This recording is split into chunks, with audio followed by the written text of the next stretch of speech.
அடுத்தபடியாக ராஜாசங்கர் ஐயா ஐயா சொல்லிட்டாரு 10 நிமிஷம் தான் பேச போகிறேன் அப்படின்னு. அந்த 10 நிமிஷமும் உங்களுக்கு பலனுள்ள தகவலாக இருக்கும். அதே மாதிரி செந்தூரான அறக்கட்டளையின் சார்பாக ஸ்டார் தமிழ்நாடு ஜோதிட அறக்கட்டளை நிறுவனர் அன்பு சகோதரர் ராஜாசங்கர் ஐயா அவர்களுக்கு பிறந்தநாள் கொண்டாட போகிறோம். அதனால் எல்லோரும் இருங்க. வாழ்க ஜோதிடம், வளர்க ஜோதிட கலை, ஓங்குக ஜோதிடர் ஒற்றுமை. ஸ்ரீ செந்தூரான் ஜோதிட அறக்கட்டளை தலைவரும் நிர்வாகியுமான மதிப்புக்குரிய டாக்டர் பிரகாஷ் ஐயா அவர்களுக்கு ஸ்டார் தமிழ்நாடு ஜோதிட அறக்கட்டளையின் சார்பாக மனமார்ந்த நன்றிகளையும் வாழ்த்துக்களையும் தெரிவித்து கொண்டு, ஒவ்வொரு மாதமும் இப்படி ஒரு அரிய வாய்ப்பை கொடுத்த ஐயா அவர்களுக்கு என்றென்றும் கடமைப்பட்டவராக இருப்போம் என்று சொல்லிக்கொண்டு, இப்போ ஸ்ட்ரெயிட்டாக மேட்ருக்கு போயிடலாம். என்ன அப்படின்னா, வினோதனியம்மா பேசினாங்க. என்ன அப்படின்னா, கரணத்தை பற்றி பேசினாங்க. கண்டிப்பாக அவங்க பேசும்போது அவங்க சொன்னாங்க, கேது எனக்கு பத்திரை கரணத்துக்கு அதிபதி அப்படின்னாங்க. அவங்களுக்கு பொன்னாடை போத்தனே தெரிஞ்சிருப்பீங்க. கேதுனா என்ன கலர்? ரெட் கலரை, செவ்வாயை போல செயல்படுவார் அப்படின்னு. அப்போ பார்த்தீங்கன்னா, நான் இன்னொரு கலர் எடுக்க போனேன், ஐயா இங்கே எடுத்து வச்சுட்டார். அதனால் எது போல் நாம் செயல்படுத்தணும்னு நினைக்கிறோமோ அதுதான் செயல்படும். அப்போ நீங்கள் அம்மா கோவில்கள் சொன்னாங்க, அதே போல் மிருகங்கள் சொன்னாங்க, ஒவ்வொரு கிழமையும் சொன்னாங்க, நீங்கள் அதுபோல் செயல்படுத்தலாம். குறியீடு சொன்னாங்க. மேலும் கலரையும் நீங்கள் கட்டாயம் பயன்படுத்தினா வெற்றி அடைவீங்க. சரி சார், எங்களுக்கு பணப்பிரச்சனை ஏகப்பட்டது இருக்குது. இதுக்கு என்ன செய்யணும்? பணப்பிரச்சனை நீங்கணும் அப்படின்னா வேணும் இல்லையா? பணப்பிரச்சனை எங்களுக்கு நீங்கணும். அப்போ நாங்கள் நிறைய கடன் பட்டிருக்கிறோம், அதெல்லாம் நீங்கணும் அப்படின்னா பச்சை கற்பூரம் இருக்கு இல்லையா? பச்சை கற்பூரம், பச்சை ஏலக்காய், பச்சை சோம்பு, இது எல்லாமே கொஞ்சம் கொஞ்சம் எடுத்துக்காங்க. அதை பட்டு துணியில் கட்டிக்காங்க. நீங்கள் பணம் வைக்கக்கூடிய இடத்தில் வைத்தால் கட்டாயம் உங்களுக்கு பணம் சேரும். இது பாருங்கள், நம்ம எழுத முடியுமா அவ்வளோ ஸ்பீடு? ஏன்னா டைமு 6 மணிக்கு மேலாச்சு அப்படிங்கிறதுனால எழுத முடியுமாங்கிற கேள்விகள் இருக்கும். பார்த்திங்கன்னா, ஜோதிட தளபதி அப்படின்னு இங்கிலீஷில் போட்டாலும் சரி, தமிழில் போட்டாலும் சரி, ஐயாவுடைய யூடியூப் சேனல் ஒளிபரப்பாகும். நீங்கள் அதில் பார்த்துக்கலாம். நிறைய விஷயங்கள் நீங்கள் அதிலேருந்து எடுத்துக்கலாம். சரிங்களா? அதை பணம் வைக்கக்கூடிய இடத்துல வச்சிங்கன்னா உங்களுக்கு பணம் சேரும். சரி, இங்கே பாருங்கள், சூரியனுடைய நட்சத்திரம் என்னென்ன நட்சத்திரம் இருக்குது? சூரியனுடைய நட்சத்திரம் கிருத்திகை, உத்திரம், உத்திராடம். இந்த 3 நட்சத்திரத்தில் ஒருத்தருக்கு கிரகம் நின்றால் அந்த வழியில் பெண் சாபம் உள்ளது என்று சொல்லும். அப்போ எனக்கு உத்திர நட்சத்திரத்தில் ராகு பகவான் இருக்கிறார். ராகு பகவான் பாருங்க, ராகு யாரை போல செயல்படுவார்? சனியை போல செயல்படுவார். கேது யாரை போல செயல்படுவார்? செவ்வாயை போல செயல்படுவார். அப்போ நான் மிதுன லக்கணம், எனக்கு அந்த சனி பகவானை எந்த வீடை சொல்லுவாங்க அப்படின்னா கும்ப வீட்டை சொல்லுவாங்க. கும்ப சனி போல் செயல்படுவார்கள் அப்படின்னு. எனக்கு நான் மிதுன லக்கணம், எனக்கு 9ஆம் அதிபதி யார்? 9ஆம் அதிபதி யார் மிதுன லக்கணத்துக்கு? சனி பகவான். சரிங்களா? அந்த சனி பகவான் யாருடைய நட்சத்திரத்தில் இருக்கிறாருன்னு பாருங்கள், எனக்கு சிம்ம ராசியில் இருக்கிறார். சரிங்களா? சிம்ம ராசி அப்படிங்கிறது நான் வளர்பிற சஷ்டி திதி, எனக்கு திதி சூனியத்தில் போய் உட்காந்துருக்கிறார். அப்போ எங்கள் தாத்தாவுடைய வழியில் இருந்து அந்த காலத்தில் இருந்து சொல்லிகிட்டே இருக்கிறாங்க, பெண் சாபம் இவருக்கு உண்டு அப்படின்னு. அப்போ சூரியனுடைய நட்சத்திரத்தில் எந்த கிரகம் நிற்குதோ, அவர் எந்த வீட்டுக்குடையவரோ அந்த வீட்டுடைய ஆதிபத்தியத்தை நீங்கள் எடுத்துக்காங்க. சரிங்களா? அவங்களுக்கு பெண் சாபம் இருக்கும். சார், இந்த பெண் சாபம் உள்ளவங்க என்ன பண்ணணும் அப்படின்னா, கிருத்திகை நட்சத்திரமும் தேய்பிறை அஷ்டமியும் வரக்கூடிய நாளில், கிருத்திகை நட்சத்திரமும் தேய்பிறை அஷ்டமியும் வரக்கூடிய நாளில் ஒரு வெள்ளை மாலை சாத்தி வழிபாடு செய்வது சிறப்பு. இங்கே பாருங்க, நல்லா கவனித்து பார்க்கணும். ஒரு பெண் சாபம் இருந்தால் படிக்கக்கூடிய வயதில் உள்ள பெண்களுக்கு படிப்பு சம்பந்தப்பட்ட விஷயத்தை நீங்கள் பார்வையிட பண்ணுங்க, அதாவது கொடுத்து உதவுங்க. அப்போ அதே போல் கல்யாணம் ஆகக்கூடிய பெண்களுக்கு கண்ணாடி விலையில் வாங்கி கொடுங்க.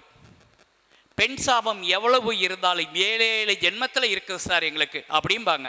அப்படி இருக்கிறவங்களா இருந்தாலும் கட்டாயம் இதை கொடுத்து பாருங்க, அந்த சாபம் நீங்கும்.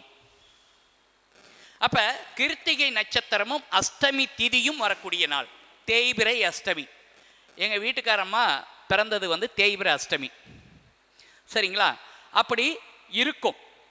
சரி, ஒரு இஷ்ட தெய்வம், குல தெய்வம், சார் எனக்கு பிரச்சனையே தீரலை, எனக்கு மாதிரி பிரச்சனை என் எதிரிக்கு கூட வரக்கூடாது அப்படிம்பாங்க.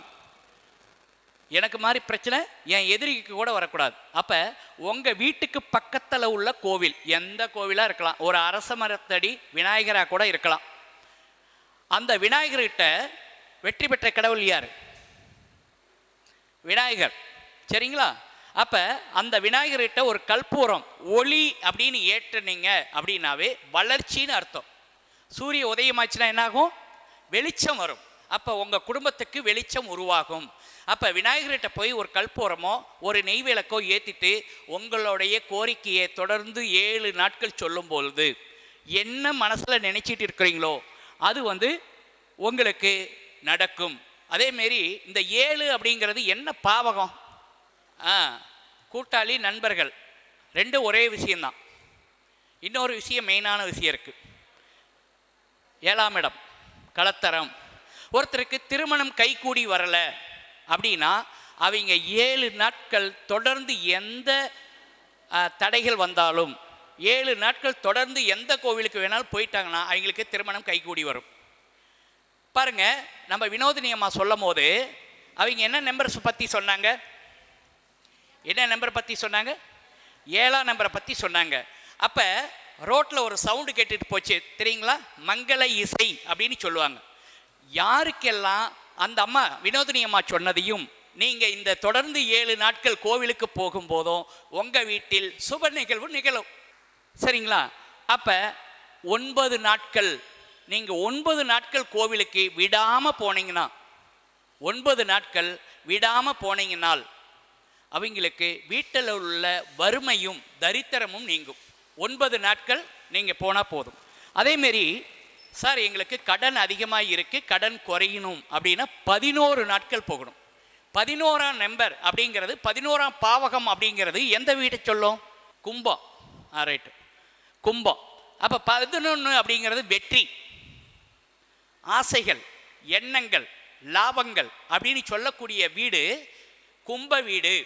அப்போ நீங்கள் யாருக்கு வேணாலும் சொல்லலாம். நாம் ஏற்கனவே பல மேடைகளில் சொல்லியிருக்கிறேன், 11-11 இந்த டைமுக்கு நீங்கள் எதை வேண்டனாலும் கிடைக்கும். 11 மணி 11 நிமிஷம், அது ஏஎம்மா பிஎம்மா அது அடுத்த விஷயம். 11 மணி 11 நிமிஷத்துக்கு எதை நினச்சி வேண்டுறீங்களோ அது கட்டாயம் நடக்கும்.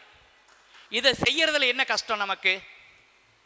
சரிங்களா? இதுக்கு ஏதாவது செலவாக போகுதா? அப்படிலாம் எதுவும் நடக்காது. சரி, அப்போ 15 நாட்கள் மேடம் இன்னொரு விஷயம் சொன்னாங்க ஆண்டாள் அம்மாவுக்கு. அவங்க 6 வரக்கூடிய நம்பரை நீங்கள் எடுத்துக்காங்க அப்படின்னு. 15 அப்படின்னா தடைகள் அப்படின்னு சொல்லுவாங்க. இருந்தாலும் 15 நாட்கள் ஒருவர் தொடர்ந்து கோவிலுக்கு போனால் நினைத்த காரியம், மனதில் உள்ள காரியம், மனசில் என்ன நினைச்சிருக்கிறோமோ, நமக்கு ஆசைகள் நிறைய இருக்கலாம், இது நடந்தால் பரவாயில்ல, அது நடந்தால் பரவாயில்ல, எல்லாருக்கும் படித்த உடனே வேலை கிடைக்கணும், வேலை கிடைச்ச உடனே நிறைய சம்பளம் கிடைக்கணும், நிறைய சம்பளம் வாங்கணும்னு ஒரு இடம் வாங்கணும், இப்படின்னு தொடர்ச்சியாக நமக்கு ஆசைகள் பெருகிட்டே இருக்கும். அப்போ நம்ம மனசு அப்படிங்கிறது 4ஆம் பாவகம், மனசு என்பது 4ஆம் பாவகம், ஆள் மனசு என்பது 5ஆம் பாவகம். அப்போ அந்த மனசில் உள்ள என்ன ஆசைகள் ரொம்ப நாளாக இருக்கோ அந்த ஆசைகள் நிறைவேறக்கூடிய நம்பர் 15 நாட்கள் நீங்கள் தொடர்ந்து கோவிலுக்கு போனால் அது கட்டாயம் நடக்கும். சரி, 21 நாட்கள் சென்றால் எவ்வளவு பெரிய குறைகள் இருந்தாலும் சரிங்களா, இது கர்மா அப்படிம்பாங்க. அப்படிலாம் இல்லை. நீங்கள் எவ்வளவு பெரிய குறைகள் இருந்தாலும் 21 நாட்கள் நீங்கள் கோவிலுக்கு செல்லும்போது குழந்தை பிறப்பு ஏற்படும். அப்போ 21 நாள் தொடர்ச்சியாக போகணும். எதுவும் நினைக்கக்கூடாது. சாமி கும்பிடும்போது என்ன சார் நினைக்கணும்? கண்ணை மூடிட்டு மனசை ஒருநிலைப்படுத்தி சொல்லணுமா? அப்படிங்க, கண்ணை திறந்துக்கிட்டே நீங்கள் கேளுங்களேன். ஒரு தெய்வத்தை எப்படி நினைக்கிறது அப்படின்னா, இந்த இடத்துல வந்து தெய்வத்தை கொண்டு வந்து நிறுத்தி அவங்க எப்படி இருப்பாங்களோ, நீங்கள் எந்த இடத்துல போய் வேண்டனாலும் சரி அதுமாரி வேண்டிக்காங்க. கட்டாயம் நடக்கும். 21 நாட்கள் தொடர்ந்து கோவிலுக்கு சென்றால் மேலும் ஒரு டிப்ஸ் சொல்லலாம். என்ன அப்படின்னா, உணவு வகையில் குழந்தை பிறப்பு ஏற்பட்டிருக்கு அப்படின்னா, அப்போ என்ன அப்படின்னா, பெண்கள் டேட்டான டைமில் இருந்து 11வது நாளில் இருந்து 17வது நாட்கள் வரைக்கும் தாம்பத்தியம் வேணும், ஆணுக்கும் பெண்ணுக்கும். சரிங்களா? அந்த 7 நாட்கள் உங்களுக்கு நைட்டில் சின்ன வெங்காயம், ஹைப்ரிட் வெங்காயம் இல்லை, சின்ன வெங்காயம், விவசாய வெங்காயம்னு சொல்லுவாங்க, அந்த வெங்காயத்தை ஒரு 1/4 கிலோ எடுத்து ஒரு சட்னியோ ஒரு பொரியல் மாரி செஞ்சியோ சாப்பிட்டீங்க அப்படின்னா கட்டாயம் அவங்களுக்கு குழந்தை பிறப்பு ஏற்படும். அது நடக்கலைன்னா ஏன்னு கேளுங்க, நான் சொல்கிறேன். சரிங்களா? அவங்களுக்கு எந்த மாதிரி குறைகள் இருந்தாலும் இவர்களுக்கு கட்டாயம் குழந்தை கிடைக்கும். சரி, ஒரு மாதம் தொடர்ச்சியாக விரதம் இருந்தாலோ அல்லது கோவிலுக்கு சென்றாலோ, ஒரு மாதம் நீங்கள் கோவிலுக்கு சென்றால் பெண்கள் வந்து 1 மாதம் போக முடியுமா? போக முடியாது. அப்போ ஆண்கள் செய்யலாம். அப்போ என்ன நடக்கும் அப்படின்னா, இந்த 1 மாதம் தொடர்ச்சியாக போகும்போது அறியாத செய்த பாவங்கள் உங்களுக்கு தீர்வாகும். அறியாத செய்த பாவங்கள் தீர்வடையும். அதேமாரி ஒரு மண்டலம் அப்படிங்கிறது எத்தனை நாள்? 48 நாள். அதாவது நமக்கு கிரகங்கள் 9, நட்சத்திரங்கள் 27, ராசிகள் 12. இதை 3ஐயும் சேர்த்து பார்த்தீங்கன்னா 48 தான் வரும். அந்த ஒரு மண்டலம் அப்படிங்கிறத நீங்கள் விரதம் இருந்தால் இந்த ஜென்மத்தில் என்ன பிறவி எடுத்திருக்கிறீங்களோ அந்த பலன் உங்களுக்கு முழுமையாக வந்து அடையும். சரி பாருங்க, யாருக்காவது லக்கணத்தில் குரு, லக்கணாதிபதி குரு, தனுசுல குரு, அதாவது லக்கணாதிபதி அமர்ந்த வீடு குரு, குரு லக்கணத்துக்கு சம்பந்தப்பட்டால் எழுதிக்காங்க. அப்படி சம்பந்தப்பட்டிருந்தா அந்த குடும்பத்தில் கட்டாயம் இரு சம்பந்தம் பண்ணின குடும்பம் இருக்கும். அண்ணன் தங்கச்சியை கட்டிக்கிறது, அக்கா தங்கச்சியை கல்யாணம் பண்ணிக்கிறது, இப்படிங்கிறது கட்டாயம். அந்த ஒரே குடும்பத்தில் 2 சம்பந்தம் அப்படி பண்ணது இருக்கும். உதாரணத்துக்கு நாம் இதன லக்கணம், எனக்கு 7க்கு 10க்குடைய குரு பகவான் லக்கணத்திலேயே அந்த குரு எனக்கு பாதகாதிபதியாக இருந்தாலும் கூட புனர்பூச 2ஆம் பாதத்தில் நின்று இருக்கு. அந்த குரு புனர்பூச 2ஆம் பாதம்னு சொல்லக்கூடிய புஷ்கர நவாமாசத்தில் போய் உட்காந்துருக்கு. அப்போ பாருங்க, என்னுடைய அப்பாவுக்கும் என்னுடைய அக்காவுக்கும் ஒரே மாமனார் மாமியா. எங்கள் தாய் மாமனியை எங்கள் அக்கா கல்யாணம் பண்ணிட்டாங்க. சரிங்களா? அரேஞ்ச் மேரேஜ் தான். அப்போ நீங்கள் லக்கணத்துக்கு குரு சம்பந்தப்பட்டால் அந்த குடும்பத்தில் இரு சம்பந்தம் பண்ண வீட்டில் யாராவது ஒருத்தருக்கு இருப்பாங்க. சரி, லக்கணாதிபதி குருவாய் இருந்தாலும் சரி, தனுசுல குருவாய் இருந்தாலும் சரி, குருவுடைய நட்சத்திரத்தில் லக்கணாதிபதி அமர்ந்தாலும் சரி, இது பொறுமையாக கேட்டு எழுதிக்காங்க.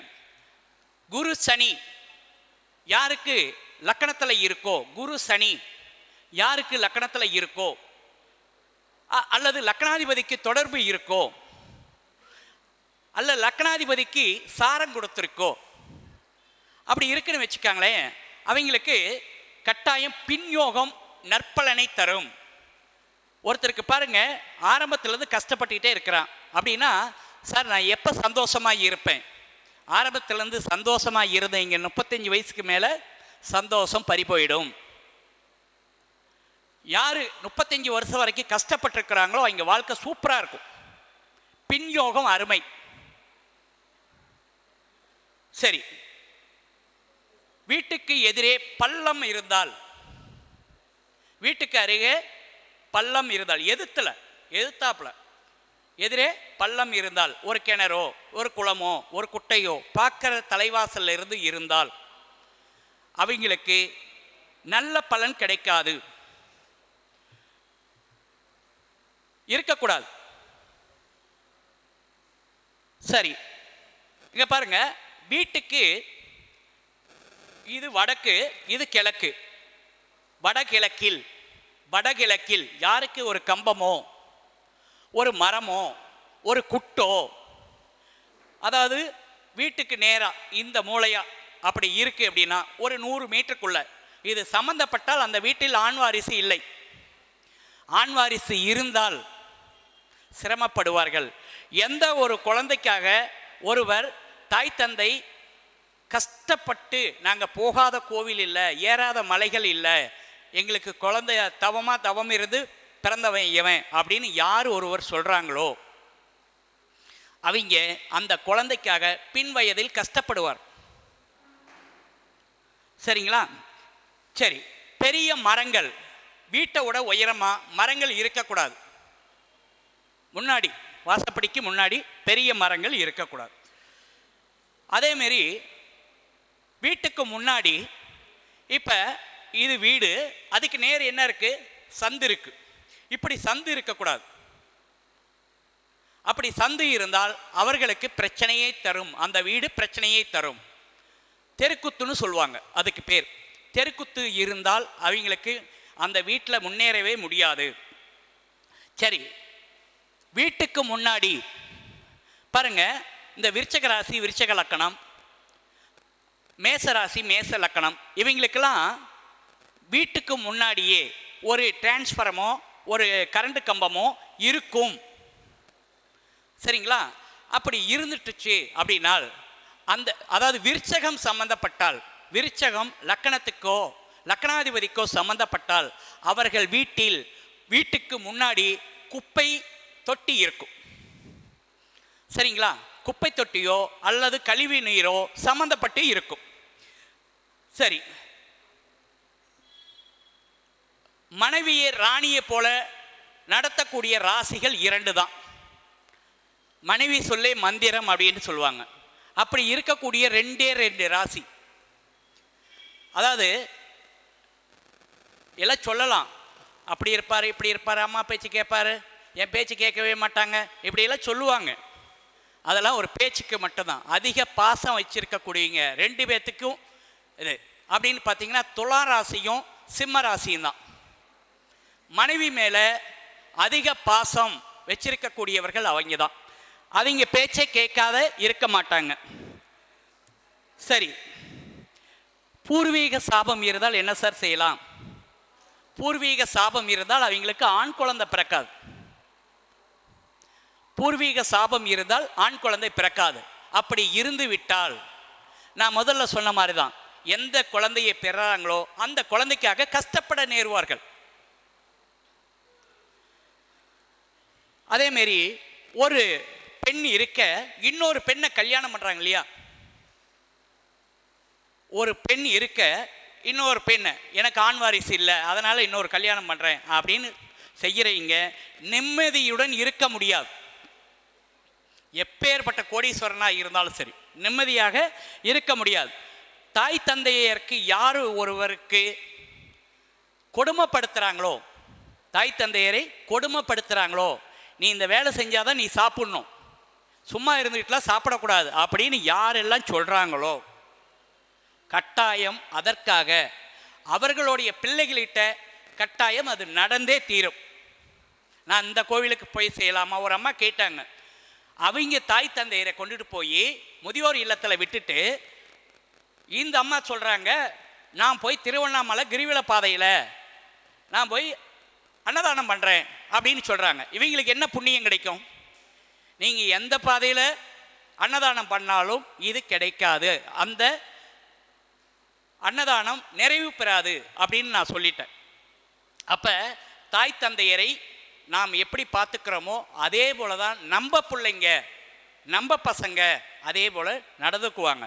நாம் என்ன நினைச்சிட்டு ஒருவருக்கு உதவுறோமோ அதே தான் நமக்கு ரிவீட் அப்படின்னு சொல்லுவாங்க, அது திரும்ப நடக்கும். அதனால் நல்லதை யோசிங்க, நல்லதை கேளுங்க, நல்லதை செய்யுங்க என்று சொல்லிக்கொண்டு எவ்வளோ பெரிய அரிய வாய்ப்பை தந்த செந்தூரான் ஜோதிட அறக்கட்டளை நிறுவனர் டாக்டர் பிரகாஷ் ஐயா அவர்களுக்கும் தம்பதிகள் ரேணுகா தங்கை அவர்களுக்கும் மனமார்ந்த நன்றியை கூறி இதுவரை பொறுமையுடன் கேட்ட ரசித்த ஜோதிட நல்லுள்ளங்களுக்கும் ஜோதிட ஆசான்களுக்கும் ஜோதிட பெரியோர்களுக்கும் நன்றியை தெரிவித்துக் கொண்டு விடைபெறுகிறேன். நன்றி, வணக்கம். ஐயா, அதே போல் செந்தூரான் ஜோதிட அறக்கட்டளை அப்படின்னு ஒரு குரூப் இருக்குது. இன்றைக்கி வந்தவங்களை எல்லாத்தையும் நீங்கள் ஃபோன் நம்பர் கொடுத்துருந்தீங்க அப்படின்னா உங்களையே சேர்த்து விட்ருவாங்க. அதில் எல்லா லிங்க்கும் வரும். இவருடைய 13 கருத்தரங்கம் நடத்தின அனைத்து வீடியோவும் வரும். நீங்கள் பார்த்து நிறைய விஷயம் தெரிஞ்சுக்கலாம். நம்ம ராஜாசங்கர் ஐயா பாருங்கள், பணவரவை அதிகரிக்க பச்சை கற்பூரம், பச்சை ஏலக்காய் நிறைய விஷயங்களை கொடுத்துருக்காரு. அதுக்கடுத்து 21 நாட்கள் இந்த குழந்தை பாக்கியத்துக்கு குழந்தை வரம் கிடைக்கிறது கொடுத்துருக்காரு. இந்த மாதிரி நிறைய பரிகாரங்கள்லாம் இன்றைக்கி ரொம்ப சிறப்பாக கொடுத்துட்ருக்காரு. நேரமின்மையின் காரணமாக அடுத்த மாதம் உங்களுக்கு நட்சத்திரங்களும் அதே மாதிரி லாட்ரி யாருக்கெல்லாம் எந்த நம்பருக்கெல்லாம் விழுகுன்னு பேசியிருப்பேன். அந்த வீடியோலாம் வரும், மிஸ் பண்ணாமல் பாருங்கள். அதே மாதிரி 27 நட்சத்திரத்துக்குரிய அதிர்ஷ்ட எண்கள் கொடுத்துருப்பேன், அதையும் பாருங்கள். ஏன்னா மீட்டிங்கில் எனக்கு பேச டைம் கிடைக்க மாட்டேங்குது. வந்தாரே வாழ வச்ச ஊர் தமிழ்நாடு மட்டும் இல்லை, மதுரையும். யார் வந்தாலும் வாய்ப்பு உண்டு. எல்லாமே வருது சார். எல்லாம் ஜோதிட தளபதி யூடியூப் சேனலில் வரும். சேனலில் பார்க்குறது முக்கியம் இல்லை, சப்ஸ்கிரைப் பண்ணிவிட்டு பார்க்கணும், அப்போ தான் அது பலிக்கும். அதே மாதிரி 100 பேருக்கு நீங்கள் ஷேர் பண்ணிங்கன்னா தான் நான் சொல்கிற பரிகாரம் உங்களுக்கு பலிக்கும். ஏன்னா வாக்கு பலிதம் உள்ள ஆள்னா ராகு யோகியாக கொண்டவன், சிம்ம லக்கணக்காரன், சித்திரை நட்சத்திரக்காரன், துலா ராசிக்காரன். அப்போது வாக்கு பலிதம் உள்ள ஆள் வந்து ஒரு பரிகாரம் சொல்லுதுன்னா அவரை நீங்கள் வளர்க்கும் போது, அவர் சேனலை வளர்க்கும் போது நீங்களும் வளருவீங்க. உங்கள் நண்பர்கள், உங்கள் வெளிநாட்டு உறவுகளுக்கு இந்த சேனலை சப்ஸ்கிரைப் பண்ண வைங்க. கண்டிப்பாக சொல்கிறேன் சார், வெளிநாட்டில் இருந்து எந்த கிளைண்ட்டு என்கிட்ட ஜாதகம் பார்த்தாலும் அவங்க சக்ஸஸ் ஆகிறாங்க. என்ன காரணம்னு தெரியல, ராகு யோகின்றனாலேயோ என்னமோ தெரில. அதனால தான் சொல்கிறேன், வெளிநாட்டில் உங்கள் நண்பர்களோ உங்கள் உறவினர்களோ இருந்து அவங்க இந்த சேனலை சப்ஸ்கிரைப் பண்ணி பரிகாரங்கள் செய்தாங்கன்னா கண்டிப்பாக சக்ஸஸ் ஆகிறாங்க சார். என் காது பட கேட்டால் ப்ரூஃப் வச்சுருக்கேன். ஏன்னா யூடியூப்பில் சில கேள்வி கேட்கும், அதுக்கு தான் சொல்கிறேன் ப்ரூஃப் இருக்குது தம்பி. ஏன்னா அதையும் சொல்லிடணும்ல. இந்த மாதிரி லாட்ரி, அதே மாதிரி வெளிநாட்டில் எடுக்கிறவங்களுக்கு லாட்ரி யோகத்தை பற்றி பேசியிருக்கேன். இனி அடுத்தடுத்த ஷார்ட்ஸாக அது உங்களுக்கு வரும், நீங்கள் எல்லாருமே தெரிஞ்சுக்கலாம். ரொம்ப அற்புதமாக பேசினார். நம்மளுடைய ராஜாசங்கர் ஐயாவுக்கு செந்தூரான அறக்கட்டளையின் சார்பாக இனிய பிறந்தநாள் வாழ்த்துக்களை தெரிவித்துக் கொள்கிறோம். பிறந்தநாள் இன்று போல் என்றும் வாழ்க, பல்லாண்டு காலம் வாழ்க, பல கோடி 100,000 வாழ்க அப்படின்னு சொல்கிற மாதிரி அதை சொல்கிறதுக்கே ஆள் இருக்கீங்க. அதை சொல்கிறதுக்கே இங்கே ஆள் இருக்கு. ஏன்னா 2 திருமங்கை ஆழ்வார் வந்த மாதிரி காலையில் 2 பேர் வந்தாங்க. ராஜாசங்கர் ஐயாவுடைய துணைவியார் அவர்களை மேடைக்கு வருமாறு அன்புடன் அழைக்கின்றோம். மற்றும் செந்தூரான் அறக்கட்டளையினுடைய நிறுவனருடைய மனைவி துணைவியார் அவர்களை மேடைக்கு அழைக்கின்றோம். ஆனாலும் எங்கள் மாப்பிள்ளை எப்பவுமே உள்ளே வந்துடுவார்.